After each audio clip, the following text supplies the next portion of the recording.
Chaque jour, des milliers de gens font la différence et maintiennent le filet social en place pour les communautés vulnérables. Mon nom est Daniel Lantaigne et je me suis donné pour mandat de sortir de l'ombre ces héros, des héros anonymes.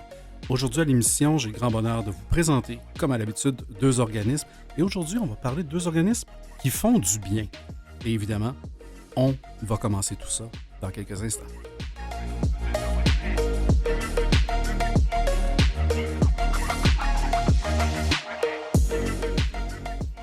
Et bienvenue à l'émission Les Héros Anonymes. J'espère que vous êtes un habitué ou une habituée de cette émission-là.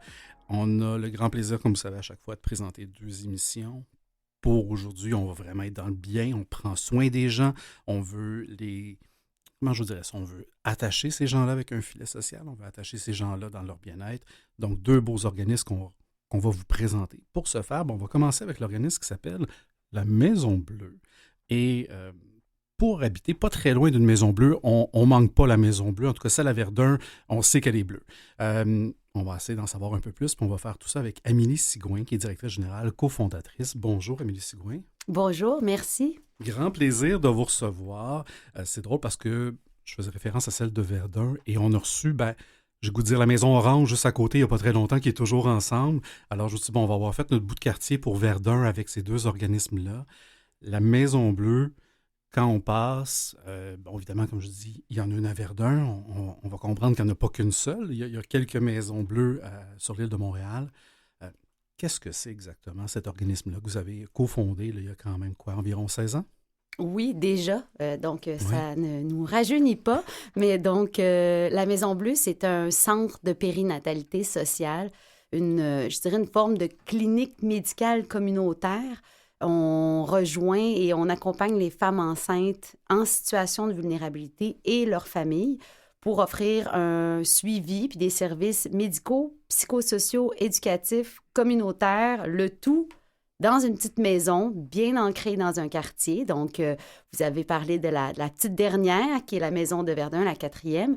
La première Maison Bleue est née à Côte-des-Neiges, donc en 2007. On a ouvert nos portes. Ensuite, Parc Extension, Saint-Michel, Verdun et une 5e est en route pour Montréal-Nord, oui, et toutes sortes d'autres projets à travers le Québec d'accompagnement puis de partager surtout l'expertise du modèle à la base montréalais, mais qui est un modèle qui peut fonctionner partout. Ben oui. Vous avez parlé le terme périnatal et peut-être pas dans le vocabulaire commun. Périnatal, on parle d'avant la naissance, dans le fond? Est-ce que c'est ça? Mais en fait, oui, la périnatalité, mais nous, elle est élargie. Là. Disons que c'est grossesse, petite enfance et famille. Donc, c'est du moins 9 mois, donc du ventre de la maman jusqu'à ce que le dernier enfant ait 5 ans, qu'on accompagne les familles. Donc, dans le suivi de grossesse, le suivi de santé, le suivi postnatal, mais aussi le suivi de tous les membres de la famille dans une optique de prévention. Donc, on s'est dit... à quel moment est-ce qu'il faut intervenir dans la vie d'un enfant pour faire une différence dans la trajectoire de vie? Les organismes communautaires, de façon générale, c'est ce qu'on souhaite faire. On a une mission, un objectif de briser l'exclusion, l'isolement, et on a choisi, nous, de s'y prendre par la grossesse, donc le plus préventivement possible, donc dans le ventre de la maman, puis d'intervenir auprès de tous les membres de la famille en offrant l'ensemble des services nécessaires, donc les médecins, sages-femmes, infirmières, travailleurs sociaux, éducateurs spécialisés, pour une période bien spécifique, donc qui est la petite enfance, une période clé, puis où on a des leviers, je dirais, qui fait des vrais changements dans la vie des tout-petits pour avoir un impact sur la trajectoire. Quand ils arrivent à l'école, partir avec... les chances les plus égales possibles pour ces tout-petits. Ben oui. Et le concept de la Maison Bleue, on aura la chance d'en discuter un peu plus en détail, puis vous l'avez déjà bien survolé, mais je veux dire, lorsque vous avez créé ça, cofondé ça il y a 16 ans, ça partait d'où cette identification-là d'un besoin? Parce que clairement, ça répond à un besoin, mais d'où ça vous est venu? En fait, j'ai cofondé le projet avec ma mère, le docteur Vania Jimenez, qui est médecin de famille accoucheur, et je dirais plusieurs autres personnes qui étaient dans des acteurs de l'écosystème, qui travaillaient autour de la petite enfance, de la périnatalité, avec un constat qu'il y avait des silos.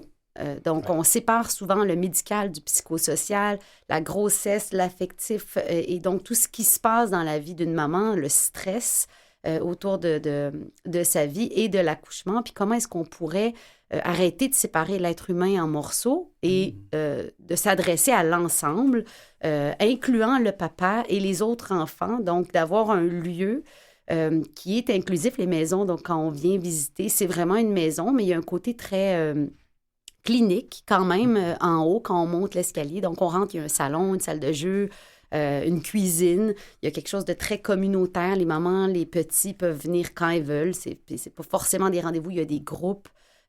Donc c'est un volet très, très communautaire.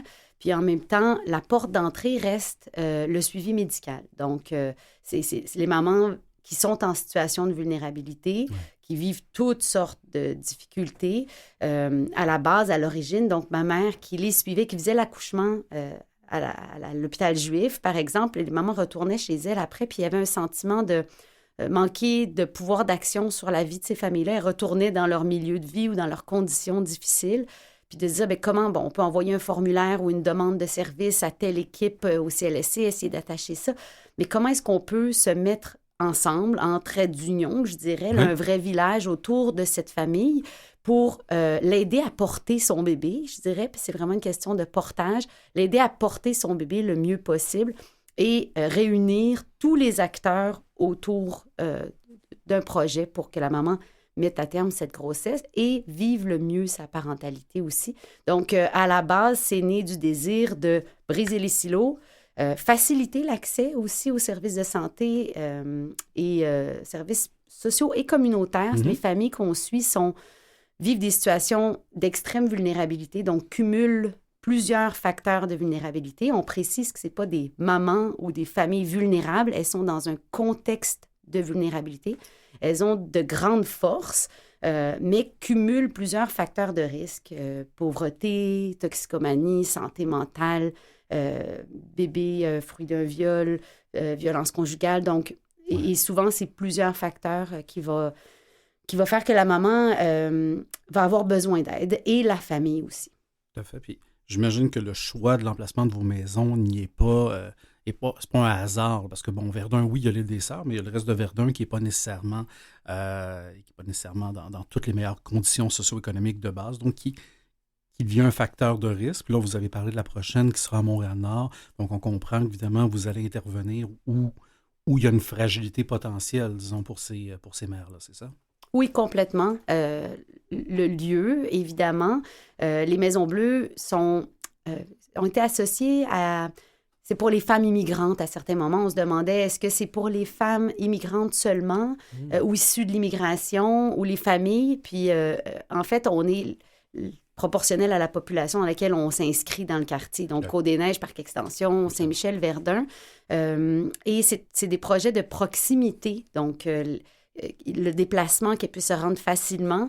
Et donc, quand on identifie un lieu, oui, il y a le quartier, il y a les organismes aussi en présence parce qu'on travaille vraiment avec les différents organismes communautaires. C'est très différent, la maison de Côte-des-Neiges de celle de Verdun. De par la population elle-même, mais aussi les organismes, puis l'ancrage dans le milieu et la couleur que la Maison Bleue va prendre, qui est bleue, d'accord? Mais la forme va être quand même différente. Donc, le modèle reste le même, mais ce que je trouve super intéressant, c'est de voir comment est-ce que chaque maison s'imprègne dans sa communauté avec les acteurs, avec à la base le modèle qui est une entente de service entre un OBNL, un CIUS et un GMF. C'est la base du modèle de la Maison Bleue. L'hybridité est fondée sur ça. Donc, c'est pas de faire un projet en parallèle du système de santé. La responsabilité du système de santé public est de répondre aux besoins de la population. Donc, je ne vais pas, moi, payer l'infirmière pour faire la vaccination ou le suivi postnatal. C'est pas du tout le projet, mais c'est d'optimiser les forces en présence. Donc, le CIUS, le GMF pour l'équipe médicale et l'OBNL, on a... Des fois, je dis on est l'huile dans le moteur, mais on arrime et on fait le rôle de trait d'union, de chef d'orchestre, je dirais un petit peu à travers les différents acteurs, parce que, comme je vous l'expliquais, c'est des mamans qui ont plusieurs facteurs de vulnérabilité qui cumulent, et donc il y a beaucoup, il y a la protection de la jeunesse qui va être là, les cliniques de développement, l'école, tout le volet de l'immigration, des fois l'employabilité pour le papa. Donc, pour eux, c'est difficile de naviguer dans un système qui, pour nous-mêmes, est des fois difficile. Oui. Donc, c'est à la base, je dirais, le but des Maisons Bleues. Ah ben c'est intéressant ça de comprendre que vous ne vous substituez pas à ce qui est déjà en place. Dans le fond, vous êtes comme vous dites là, un trait d'union, un agent facilitateur. Puis quand vous parlez des familles issues de l'immigration, ben, je pouvais déjà anticiper à quel point ça peut être complexe à comprendre comme mécanisme. Même moi qui ne suis pas issu de l'immigration, des fois j'ai de la misère à m'y retrouver. La Maison Bleue, les Maisons Bleues, on peut même dire, là, par leurs différentes présences, sont extrêmement bien ancrées dans les communautés. Vous l'avez dit, il y a différents services qui sont là. Vous avez parlé d'infirmières, si je me souviens bien, de travailleurs sociaux, sage-femme, psychoéducatrice, médecin de famille. Donc, tout ça, dans le fond, l'objectif en arrière, au-delà d'être le trait d'union puis d'être un peu le Sherpa là, dans tout ce qui existe, j'imagine que ça vient aussi créer un sentiment de grande sécurité pour ces mamans-là, de savoir qu'il y a quelqu'un qui peut les aider puis qu'il y a des remparts là, qui se mettent en place. C'est quoi le plus grand bénéfice, brièvement, on pourrait dire, pour ces mamans-là, puis évidemment tout le reste de la famille là, qui en bénéficie, mais ces mamans-là, quand ils ressortent, là, quand ils ont fini de bénéficier de la Maison Bleue, ils sortent de là avec quoi comme grand élément de dire une chance que la Maison Bleue était là? Un morceau. Ce que les mamans nous disent, c'est j'ai trouvé une famille. Wow. Donc, il y a vraiment un sentiment d'amour, là, ça a l'air un peu peut-être quétaine, mais Pas du tout. de bienveillance, puis de sincère désir de rencontre de l'autre dans son entièreté. Donc, c'est de rencontrer cette personne dans tout ce qu'elle représente, dans son bagage, dans à la fois, je répète, le social, le santé, le communautaire, tout ça est un grand tout. La santé mentale, souvent, qui va être liée à toutes sortes d'expériences de vécu traumatiques. Puis donc, je pense que pour la maman, la grande force du modèle, c'est l'interdisciplinarité. On dit des fois one-stop shopping, mais c'est un endroit où, des fois, c'est la maman va venir voir le médecin pour adresser, j'ai mal à la tête ou j'ai des douleurs au dos, puis finalement, la question de la violence va ressortir à ce moment-là. Elle n'a pas à re-raconter son histoire, elle se dépose une fois, et les maisons sont tout petites, le médecin va faire toc-toc à côté, attends-moi 2 petites minutes, je vais te faire rencontrer, peut-être qu'on peut t'aider à... Donc, c'est vraiment de saisir toutes sortes d'opportunités à travers un petit lieu pour faire une différence. Et c'est fluide. Donc, il y a quelque chose dans le modèle qui est, je pense, la flexibilité, le sentiment d'une famille. Le lien de confiance va être extrêmement fort dans votre organisation. Là. Le lien de confiance. Oui. Puis je pense que c'est peut-être... je souhaiterais que c'est ce qui ressorte de l'expérience des familles qui passent à la Maison Bleue et de non-jugement. Ouais, j'en doute certainement pas. Amélie Sigouin, le temps passe très vite. On s'arrête un petit instant et on poursuit cette discussion-là fort intéressante avec Amélie Sigouin, qui est directrice générale et cofondatrice de la Maison Bleue.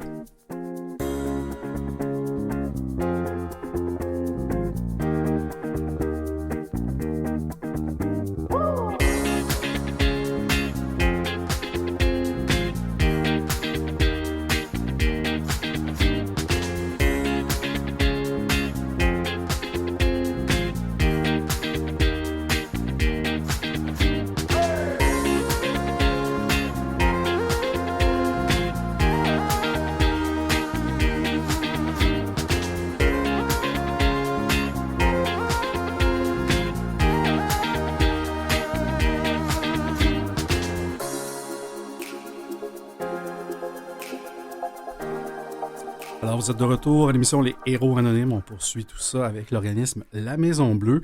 On a parlé évidemment de ce que ça procure pour ces mamans-là, pour les familles, à quel point cet environnement-là qui génère beaucoup de confiance, qui génère des liens bien particuliers, ça crée une autre famille, dans le fond, une famille élargie qui est certainement très bénéfique. J'ai pas accouché, on en convient. J'ai un enfant de 6 ans maintenant qui a bénéficié de différents services, au CLSC, à la clinique communautaire, dans le quartier où je suis, et différents services. La prise en charge se fait à un certain moment d'une certaine façon naturelle, mais de ce que je comprends dans votre modèle, c'est que la prise en charge se fait bien avant. On parle même des fois de 9 mois, finalement, avant l'arrivée de l'enfant. Comment ces mamans-là, ces mères en devenir, sont mis sur votre radar, dans le fond, déjà pas loin après la conception? Là. En fait, à la base, la maman, pour être suivie à la Maison Bleue, doit être enceinte. Donc, la porte d'entrée, c'est vraiment la grossesse. Oui, des fois, on aurait envie d'en suivre certaines familles où on pense qu'on pourrait faire une différence. Le bébé a 1 an, bon, ils vivent toutes sortes de défis. Mais le pari qu'on a fait, c'est d'intervenir en amont, vraiment.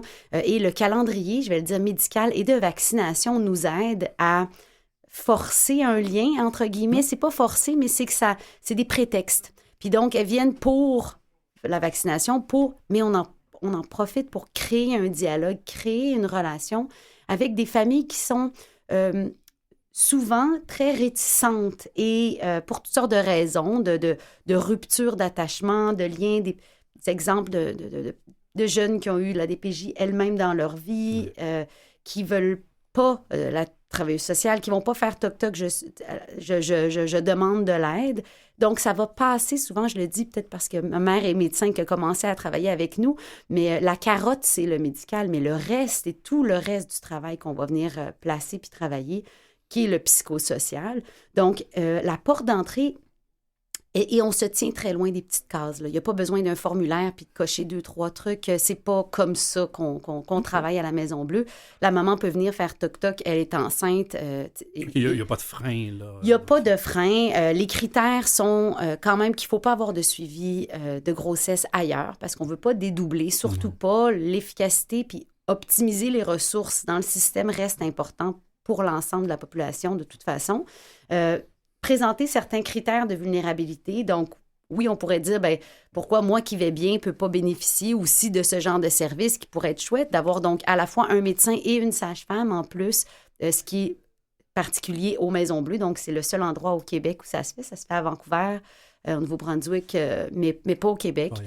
Donc, c'est une particularité. En même temps, c'est comme si on se dit, bien, la recette Maison Bleue, l'intensité, on va l'offrir vraiment pour faire une différence dans les familles en situation de vulnérabilité. Donc, elles peuvent venir par des références des organismes communautaires. Les médecins qui vont les suivre, par exemple, au CLSC ou en clinique, vont dire « je pense que tu bénéficierais de la recette ou du package Maison Bleue », donc vont faire transférer leur suivi aux Maisons Bleues.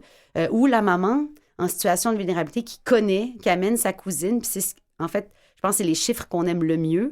Quand on réussit à augmenter puis que les références viennent du bouche à oreille, c'est comme ça nous donne un indicateur qu'elles aiment les services qu'elles reçoivent. Donc, c'est beaucoup comme ça que ça... Et là, qui sait, peut-être que vous aurez un tas de mamans, futures mamans. De futures mamans, évidemment, on parle du moment de la grossesse, qui nous entendent aujourd'hui, qui vont courir vers vos Maisons Bleues.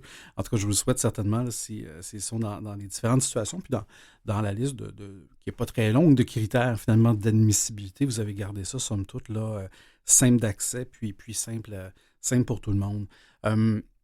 Un organisme comme ça, qui est en relation avec tout un écosystème qui n'est pas toujours facile, qui peut être lourd je dis souvent qu'un CIUS comme un paquebot qui ne se vire pas sur un scène. Vous travaillez avec différents CIUS, notamment, si je ne me trompe pas.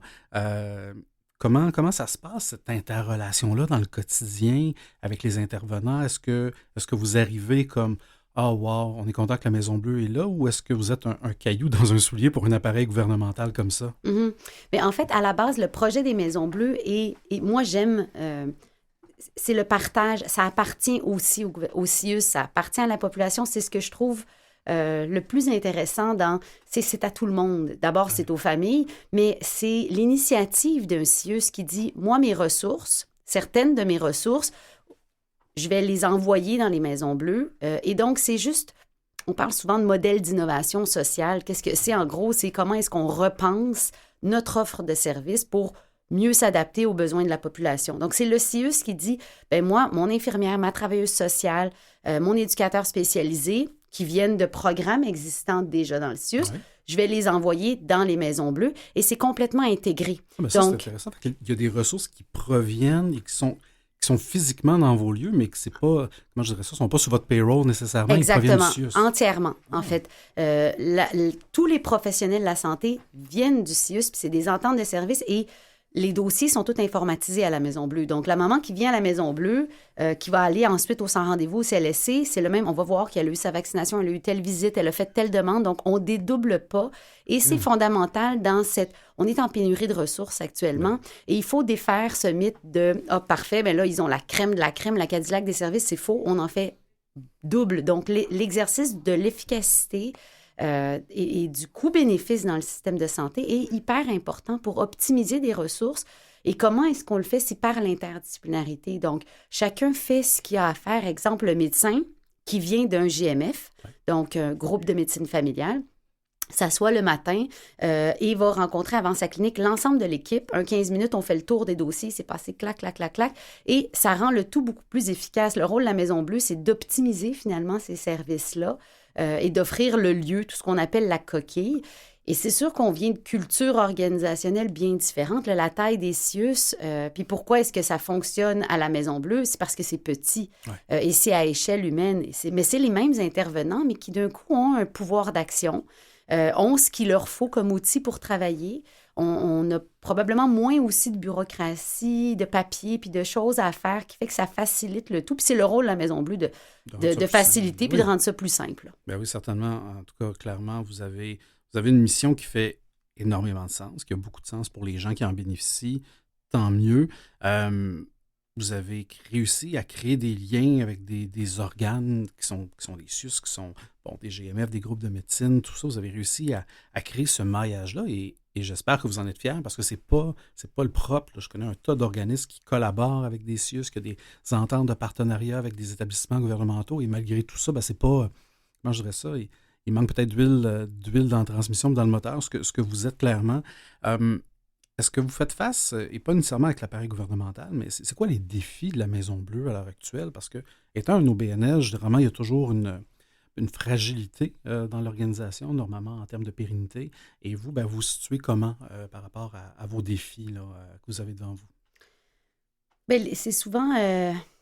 Comme à deux faces, là, les médailles, là, la force et le défi. Là. Donc, la force du modèle, c'est l'intégration dans le système de santé. Le défi, c'est qu'on fait face aux mêmes défis que le reste du système de santé au niveau des ressources, la pression qu'il y a eu aussi sur les équipes, sur les maisons. On est resté ouvert pendant la pandémie. On a un volet, c'est médical, là, donc il faut rester ouvert. Maintenant, comment est-ce qu'on y fait face au niveau des ressources humaines? C'est très la même chose comme pour les organismes en général.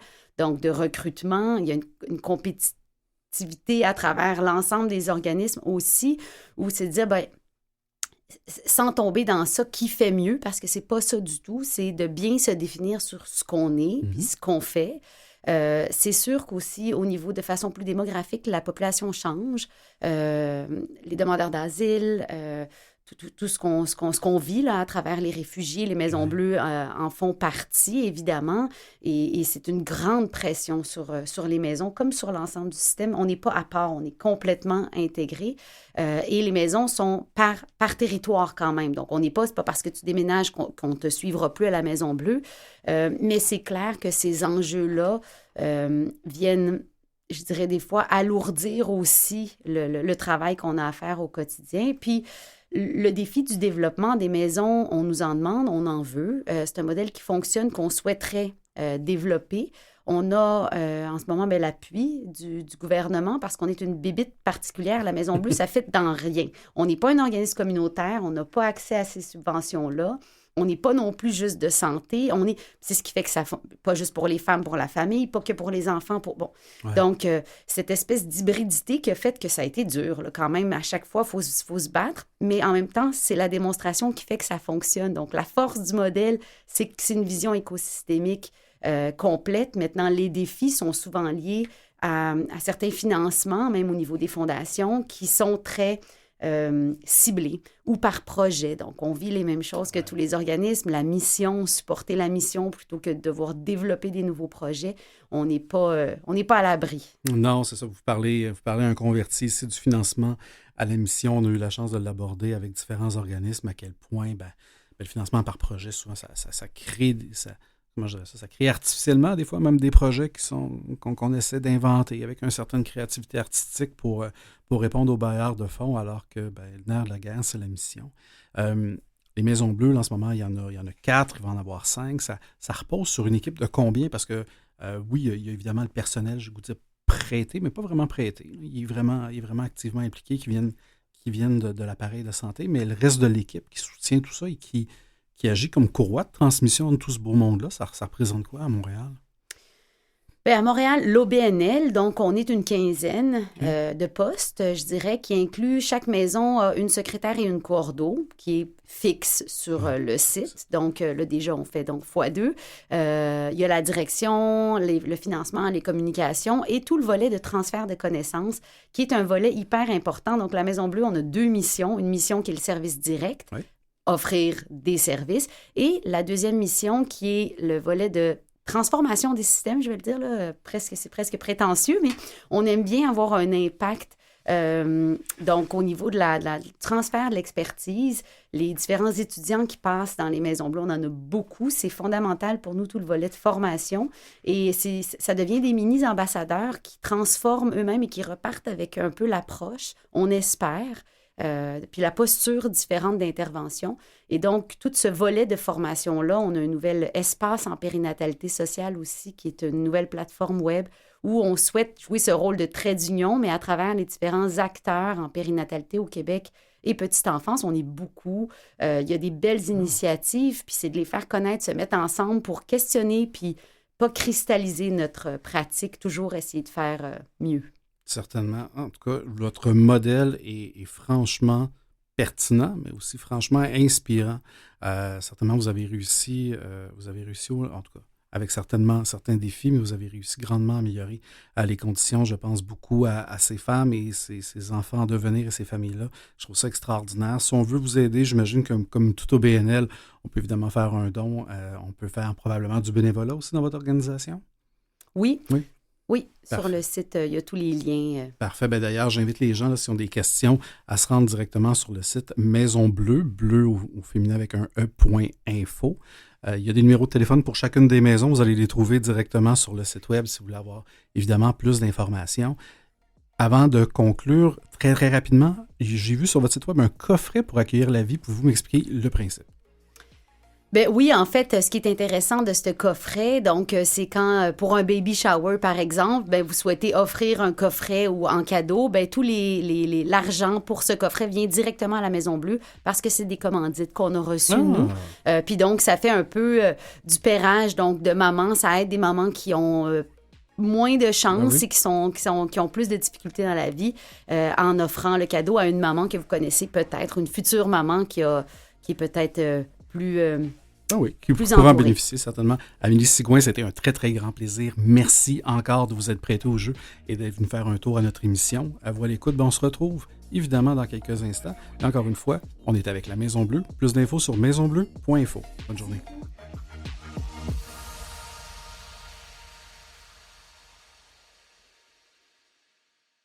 Vous écoutez Les Héros Anonymes avec Daniel Lantaigne. Et bienvenue à cette deuxième partie de l'émission des Héros Anonymes. Comme je vous disais, dans la thématique d'aujourd'hui, on va parler entre autres de bien-être et par le bien-être, on va parler de diversité corporelle, tiens donc. Et pour ce faire, on va le faire avec l'organisme qui s'appelle Équilibre. Et on rencontre Audrey-Anne Dufour, nutritionniste et chef de projet. Bonjour Audrey-Anne. Andréanne, pardon. Andréanne. Déjà, je vais commencer par vous appeler comme il faut. Ça va déjà nous aider. Très heureux de vous rencontrer. Ça me fait très plaisir aussi. Merci de l'invitation. C'est un grand bonheur, je vais vous avouer, là, en faisant un peu plus de recherche sur votre organisme. J'ai découvert plein de trucs fascinants, fort intéressants. J'ai écouté d'ailleurs l'épisode 3 là, de votre podcast que j'ai adoré. On en reparlera peut-être plus tard. Équilibre, déjà, mettons la table, là, si vous voulez bien. Qu'est-ce que c'est cet organisme-là? Puis qu'est-ce que ça veut accomplir? Oui. En fait, on est un organisme à but non lucratif. Ça fait une 30aine d'années qu'on existe, mais on est beaucoup plus actifs là, sur les réseaux sociaux et plus présents aussi depuis les 10-15 dernières années. Dans le fond, nous, là, ce qu'il faut retenir, c'est qu'on travaille vraiment sur les enjeux d'image corporelle. Notre mission, c'est de favoriser le développement d'une image corporelle positive chez les individus, mais on veut aussi créer des environnements qui vont être inclusifs, qui vont valoriser la diversité corporelle. Donc, on travaille vraiment à sensibiliser le grand public, la population directement par différentes actions dont je pourrais vous parler.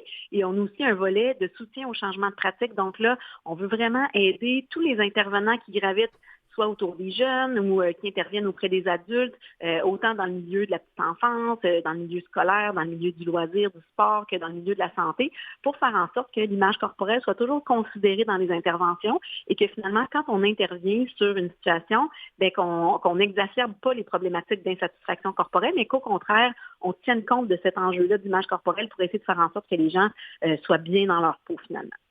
Je comprends, en tout cas, je crois comprendre une partie de tout ça. Quand on parle de diversité corporelle, là, juste pour qu'on comprenne bien le concept, pour moi, quand je lisais ça, diversité corporelle, la première chose qui m'est venue en tête, c'est grossophobie.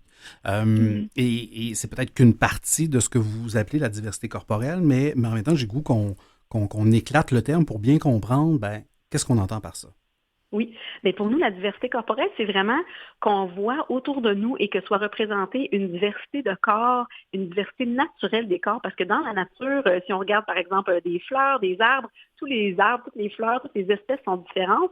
Chez les humains, c'est la même chose aussi, mais souvent dans l'environnement médiatique, dans les films, dans les émissions, la minceur est toujours très, très surreprésentée, alors que si on regarde vraiment les gens de notre entourage, les statistiques de poids dans la population, c'est vraiment pas la même chose que ce qu'on voit finalement dans l'entourage. Donc, on veut vraiment que tout le monde puisse se reconnaître et que tout le monde puisse se sentir libre d'exister, soit pas jugé. Tantôt, vous parliez de grossophobie, c'est pas nécessairement la même chose que la diversité corporelle, mais le fait qu'on voit toujours beaucoup de personnes minces et qu'on attribue souvent dans la société une valeur positive, une valeur supérieure aussi aux personnes minces, bien, ça entretient aussi toute la grossophobie qui est vraiment toute la stigmatisation, tous les comportements hostiles, discriminatoires, les préjugés envers les personnes grosses. Donc, ça, il y a beaucoup de travail à faire aussi là-dessus parce qu'on vit dans une culture où la minceur est très valorisée, où la culture des diètes est très, très, très présente depuis plusieurs décennies aussi. Donc, souvent, ça nous a amené à adopter certaines croyances sans qu'on les remette en question, comme de penser que, par exemple, une personne grosse mange mal, une personne grosse est paresseuse, une personne grosse a moins de valeur, alors que c'est faux. Puis il y a beaucoup, beaucoup de mythes aussi par rapport au contrôle du poids. Tu sais, on pense que c'est très facile de contrôler notre poids si on a juste un petit peu de volonté, qu'on mange mieux, qu'on bouge plus, mais il y a tellement de facteurs qui influencent le poids sur lequel on n'a aucun contrôle que de déjà comprendre ça, des fois, ça amène à avoir moins de préjugés et à mieux aider finalement les gens qui ne correspondent pas aux standards de beauté à finalement s'épanouir et à pouvoir justement adopter des habitudes de vie, mais pas juste dans une optique de contrôle de poids, là. Je comprends beaucoup mieux. Pour moi, puis en plus, ça résonne. Ça me fait penser à un documentaire que j'ai vu il n'y a pas très longtemps sur la chaîne de magasins Abercrombie & Fitch, là, dans laquelle on n'avait qu'une seule image corporelle dans laquelle on était un peu confrontés. Puis évidemment, vous ne me voyez pas en ce moment, vous êtes à distance, mais je n'ai pas tout à fait la shape des mannequins d'Abercrombie & Fitch. Vous intervenez auprès des intervenants, auprès du grand public. J'imagine que cette intervention-là n'est pas la même avec les mêmes objectifs. Et quand on parle d'intervenants, de savoir, vous intervenez auprès de qui exactement? Puis qu'est-ce que vous essayez de changer? Est-ce que c'est un peu les biais, la mentalité?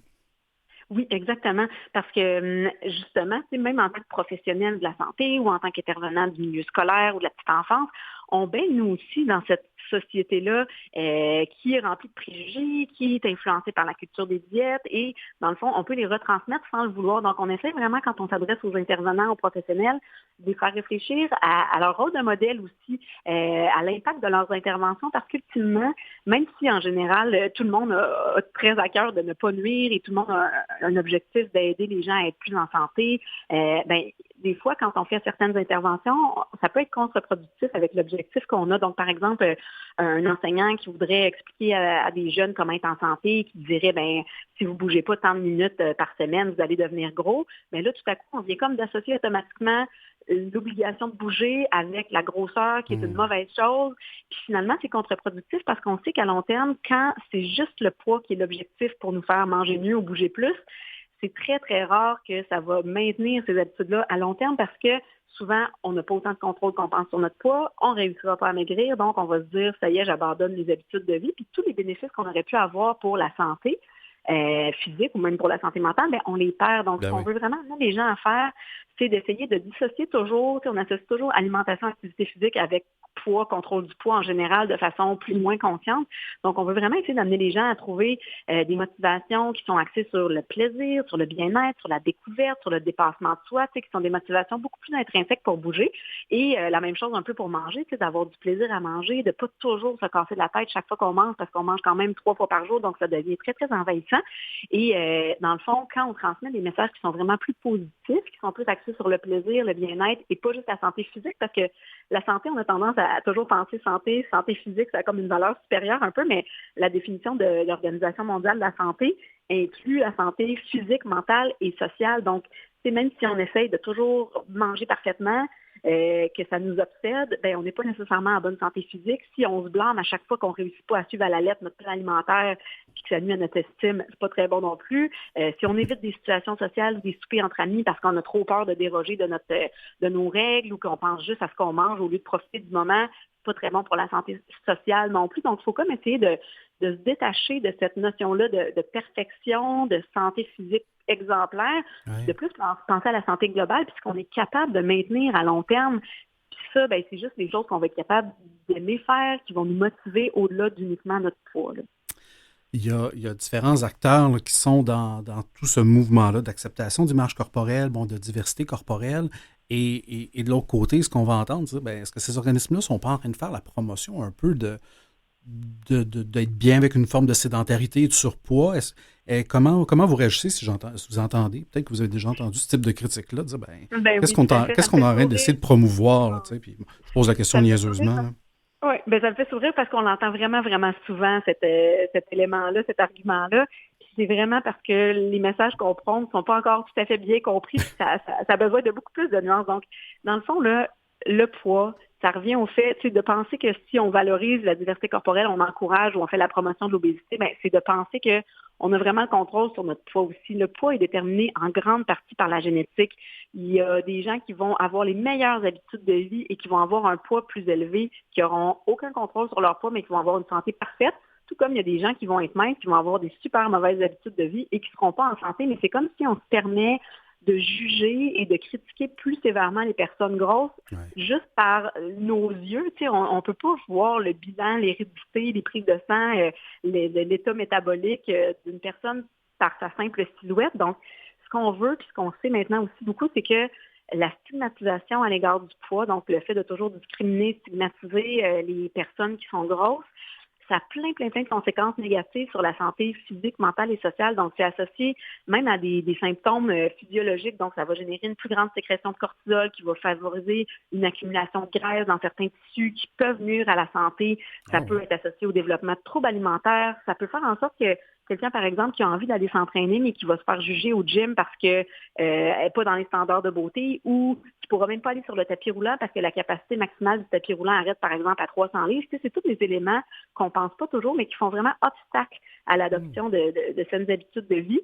Et on sait justement que souvent, la discrimination à l'égard du poids ou la stigmatisation, ça a un impact encore plus important sur la santé que le poids lui-même. Ça, c'est bien documenté aussi dans la littérature. Donc, il faut arrêter de penser qu'en étant mal dans notre peau, ça va nous aider à, je mets des guillemets, là, mais à se prendre en main parce que c'est tout le contraire. Donc, ce qu'on veut vraiment, c'est que quand les gens apprennent à s'accepter davantage, reconnaître plus leurs valeurs au lieu de se détester puis d'être toujours dans le regard de haine des autres ou d'eux-mêmes, quand on est plus conscient de notre valeur, on a plus envie aussi après ça de faire des choix qui vont être bons pour nous, de prendre soin de nous parce qu'on sent qu'on en vaut la peine. Donc, c'est vraiment par ce chemin-là qu'on veut passer, nous autres, dans nos messages, de dire aux gens, le poids, vous n'avez pas le contrôle à tout prix. Ça ne veut pas dire qu'on rejette la santé, au contraire, mais ça veut juste dire qu'on passe par un chemin différent puis qu'on se dit, au lieu de tout mettre mes œufs dans le panier de la perte de poids, j'essaie de miser sur, j'adopte les habitudes de vie que je suis capable d'adopter dans la mesure du possible. J'essaie de trouver des activités physiques que j'aime faire, j'essaie de bouger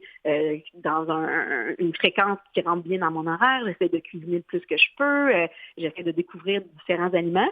Puis à partir du moment où j'ai des habitudes de vie que je peux maintenir et qui me font sentir bien, j'accepte un peu le poids que ça peut donner sur la balance parce qu'à partir de ce moment-là, j'ai mis en place les meilleurs éléments pour ma santé mais je peux plus contrôler nécessairement ce que ça donne sur mon poids, puis je suis bien comme ça. C'est un peu simpliste, là. C'est sûr que c'est beaucoup de travail, c'est plus difficile à faire que juste le nommer comme ça, mais c'est un peu ça l'objectif, que tout le monde puisse adopter des saines habitudes de vie, peu importe son poids, et finalement apprenne à être bien dans sa peau et à pas déterminer sa valeur uniquement en fonction de sa silhouette ou du chiffre sur la balance. Oui, puis j'imagine qu'il y a tout un changement, un shift mental de se dire, ben, je fais de l'activité physique parce que ça me tente et non pas parce que j'ai envie de rentrer dans un moule de société attendu et donc de le faire pour son propre plaisir, sa propre santé, mais non pas le faire par pression sociale. J'imagine qu'il y a tout un travail pour arriver jusque-là avec les gens que que vous accompagnez, mais en termes d'outils que vous offrez à la population, là. Oui, tout à fait. Il y a beaucoup de travail à faire. Puis je pense que le message est de mieux en mieux compris, mais les réflexes issus de la culture des diètes ou des préjugés à l'égard du poids sont encore très, très présents. Puis on a plusieurs campagnes de sensibilisation, dans le fond, qu'on lance dans la population, là, autant par le biais de nos réseaux sociaux que dans les médias traditionnels, pour aborder différents éléments. Comme on a une campagne qui s'appelle La semaine Le poids sans commentaire qui a lieu à l'automne, où on fait réaliser aux gens à quel point les commentaires sur le poids sont omniprésents. Puis tout ça, ça vient influencer. Après ça, c'est toujours des commentaires sur le poids, j'ai pris du poids, ou après le temps des fêtes, là, c'est le temps des résolutions pour maigrir, ou l'été arrive, le maillot de bain. C'est toutes les motivations à bouger ou à manger d'une certaine façon sont très, très souvent liées à des moments de l'année, à des commentaires sur le poids qui entretiennent ça. Et finalement, juste de prendre conscience déjà de ça, des fois, ça aide les gens à se dire « Oh mon Dieu, c'est vrai, tout ne tourne pas autour du poids. Là. Je peux justement trouver des activités physiques que je vais aimer, puis si je prends le temps de développer mon intérêt ou de développer des habiletés, je peux me sentir fière, puis c'est un effet d'entraînement. Puis c'est sûr que ça ne se fait pas par magie. Là. Des fois, on n'a pas le goût, puis il faut faire un petit effort pour commencer à changer certaines habitudes. Mais après ça, l'idée, c'est que ça ne devienne pas angoissant ou envahissant, parce qu'on a fait une collecte de données avec la firme Léger à l'été dernier auprès de plus de 1800 Québécois. Oui.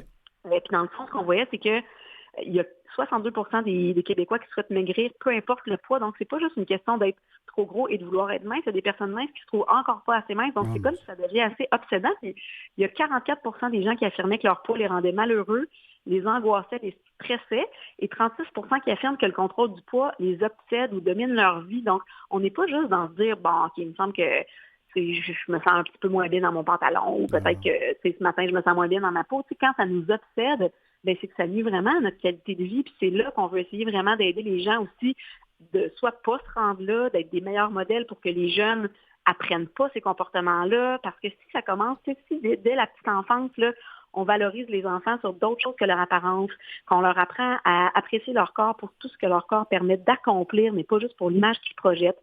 Si on leur apprend à développer leur goût, à aimer ça, cuisiner des aliments, à manger de tout, sans classer des aliments comme étant bons ou mauvais, si on leur apprend à développer le plaisir de bouger, leur capacité physique, bien, tout ça, ça va faire en sorte qu'ils vont grandir sans toujours avoir en tête un objectif de poids, un culte de la minceur, puis ils vont développer des habiletés qui vont leur permettre d'avoir des saines habitudes de vie tout au long de la vie, finalement. Puis ça va être favorable pour leur santé physique, pour leur santé mentale, pour leur santé sociale. C'est associé à la réussite éducative aussi, l'image corporelle positive. Il y a même des jeunes, des fois, qui commencent à fumer ou qui ne veulent pas arrêter de fumer pour contrôler leur poids. Donc, il faut penser que quand on a une image corporelle positive, ça a des impacts vraiment positifs sur toutes sortes de facteurs qui influencent la santé physique, mentale et sociale. Ah, totalement. Écoutez, Andréane Dufault, tantôt, j'ai poussé un petit risque parce que vous parliez de justement les commentaires et tout ça, puis ça me rappelle évidemment les réunions familiales au temps des fêtes où il y a toujours une vieille tante qui dit « Oh mon Dieu, me semble t'engraisser ». Puis j'ai déjà commencé à voir ces médias sociaux des gens qui s'en vont au gym pour avoir leur shape de plage d'été. Alors, tout ça me faisait rire, mais c'est un rire un peu jaune, évidemment. Écoutez, on va prendre une petite pause, Andréane Dufault, si vous voulez bien. On revient dans quelques instants et on poursuit cet échange-là extrêmement intéressant et très éducatif avec l'organisme Équilibre pour lequel vous travaillez.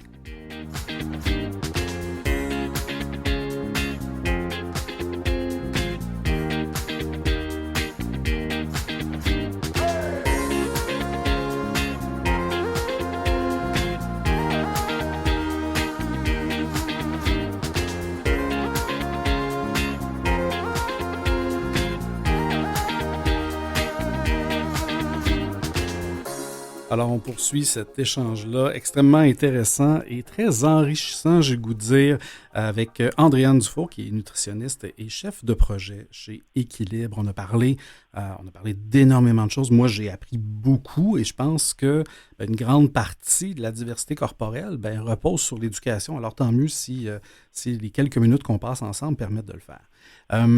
Je l'ai dit en début d'introduction, je suis tombé pas par hasard, mais je suis tombé sur le balado Au-delà du miroir, réflexion sur l'image corporelle sur votre site web et je me suis arrêté par intérêt, je vais vous le dire évidemment, sur l'épisode 3, diversité corporelle et mode taille plus chez les hommes avec Marzad Larry, cofondateur de Wide the Brand, que les gens ont pu voir dans l'émission Dans l'œil du dragon, là, notamment. Ce podcast-là, j'imagine, ce balado-là, vous l'avez fait comme un des outils dans lesquels, parce que vous avez plusieurs outils, là, j'ai vu qu'il y avait des formations, des conférences, des formations en ligne et en salle.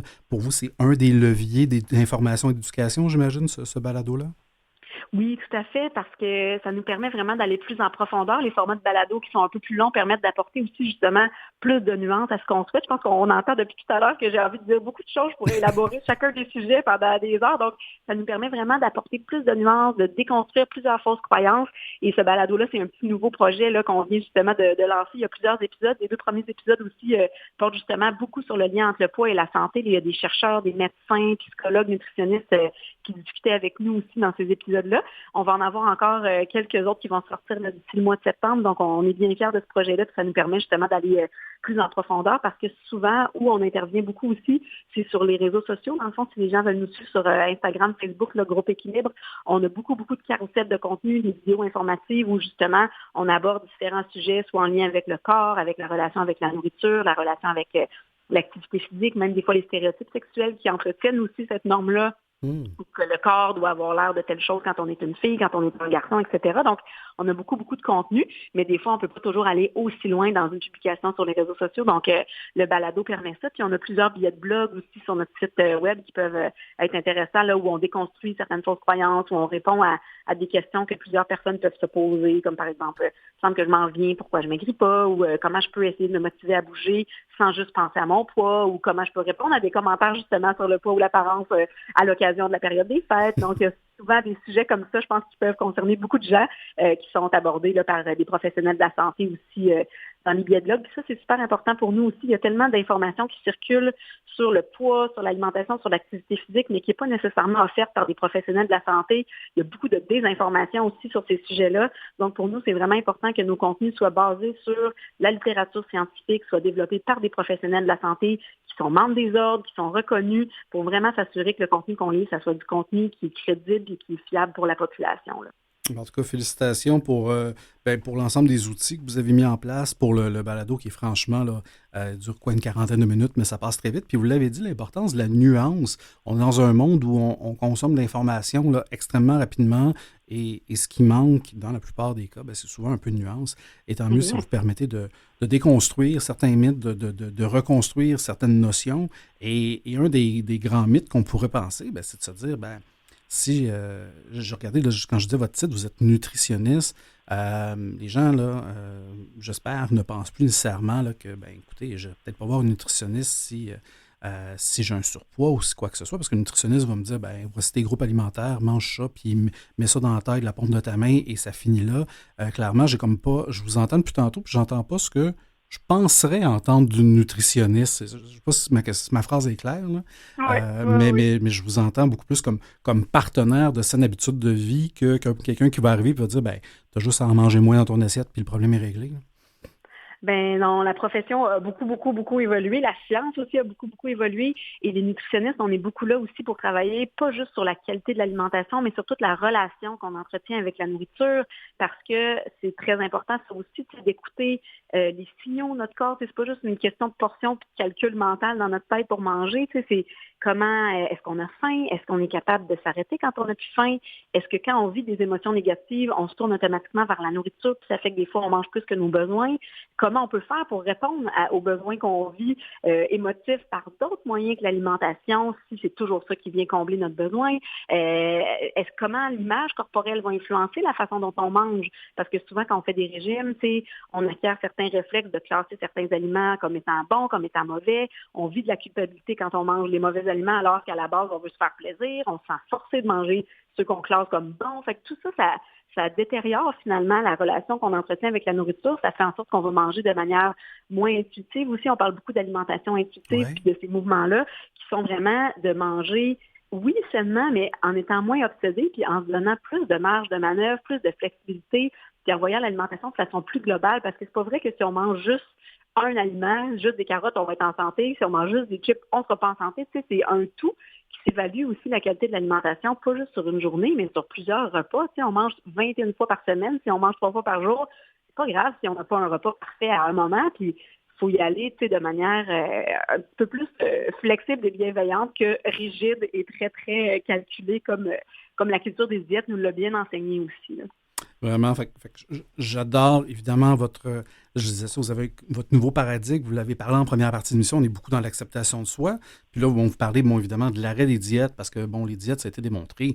Oui, ça a un impact, là, des fois, sur le pèse-personne, mais cet impact-là, c'est un impact boomerang, là, ça finit par revenir, généralement, on n'est pas sur le long terme. Vous intervenez de différentes façons, avec de l'information, de la sensibilisation, beaucoup d'éducation, certainement. Équilibre comme organisme qui fait la promotion justement de la diversité corporelle, c'est quoi encore les freins probablement dans les perceptions mentales des gens, mais c'est quoi la plus grande résistance qu'il y a encore par rapport à tout ça?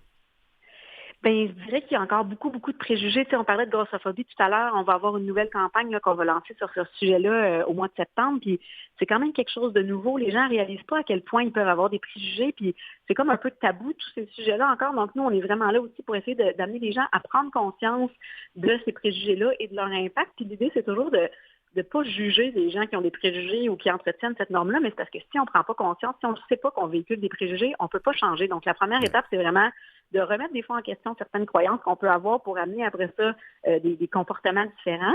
C'est sûr que, tu sais, de changer une norme, tu sais, la norme de minceur est très, très ancrée dans notre société depuis longtemps. Donc, notre principal obstacle, je pense que c'est le fait que c'est long de changer ça. Tu sais, on est très motivés. On voit que ça évolue quand même vraiment positivement depuis les 10 dernières années, mettons. Mais il y a encore beaucoup de travail parce qu'on ne peut pas changer une vision de société qui est ancrée depuis des décennies du jour au lendemain. Fait que c'est vraiment des choses de petit à petit, c'est autant dans la sphère médicale, par exemple, de recadrer un petit peu plus, des fois, le lien trop rapide entre le poids et la santé, qui n'est pas si simple que ça. Dans la sphère, c'est plus médiatique, culturelle, de la mode, d'essayer de penser davantage à présenter de la diversité corporelle, à développer des vêtements qui vont être adaptés à différents formats corporels, même au sein de de la population, justement, d'essayer des fois de se dire, OK, là, j'arrête de toujours vouloir contrôler mon poids ou de faire des commentaires sur le poids. J'essaie d'apprendre à commenter d'autres choses sur les réseaux sociaux, par exemple, que juste l'apparence physique des gens, mais plus les réalisations, ce qu'ils font, l'environnement. Donc, je pense que chacun à notre échelle, on peut tous faire des plus petits ou plus grands gestes, qui peuvent même commencer par arrêter d'être moins critique envers soi-même des fois, et que tout ça, ça peut finir par faire changer des choses. Donc, je pense que c'est vraiment l'idée d'aller chercher de plus en plus de gens qui vont adhérer à ce message-là et de faire changer chaque sphère de la société. C'est pas évident. Puis au niveau même du financement, on est un organisme à but non lucratif, on est financé par le gouvernement. L'image corporelle est de plus en plus importante et considérée, je pense, au niveau du gouvernement dans les priorités, mais on aimerait beaucoup ça, que ça devienne, au même titre que les saines habitudes de vie, que le fait de développer une image corporelle positive, ça devienne une priorité, qui est inscrite autant dans des plans gouvernementaux que dans des programmes scolaires, que dans le cursus académique des professionnels de la santé ou des intervenants scolaires ou en petite enfance. Donc, si ça pouvait s'intégrer, vraiment partout dans la société, c'est sûr que ça aiderait beaucoup la mission de l'organisme. Tout ça, c'est d'être patient et de travailler tranquillement à convaincre et à sensibiliser les gens petit à petit, mais le chemin est vraiment, vraiment bien tracé puis continue de bien se passer. Mais c'est un peu comme le féminisme, comme d'autres choses. Il ne faut jamais arrêter parce que c'est très facile de reculer aussi sur ces questions-là. Oui, puis je pense qu'il ne faut certainement pas arrêter parce qu'il y a des chiffres sur votre site web qui m'ont fait mal. Je vais vous avouer, oui, il y a les dernières statistiques là, de votre sondage avec Léger que vous avez fait, mais je disais que dès l'âge de 5 ans, il y a certains enfants qui sont déjà insatisfaits de leur corps et que le tiers des filles de 9 ans ont déjà essayé de perdre du poids. Pour moi, c'est terrible que déjà, si tôt, il y a une pression sociale en lien avec je vais vous dire, un frame de corps attendu. Ouais. À 5 ans, 9 ans, ça n'a pas de sens, là.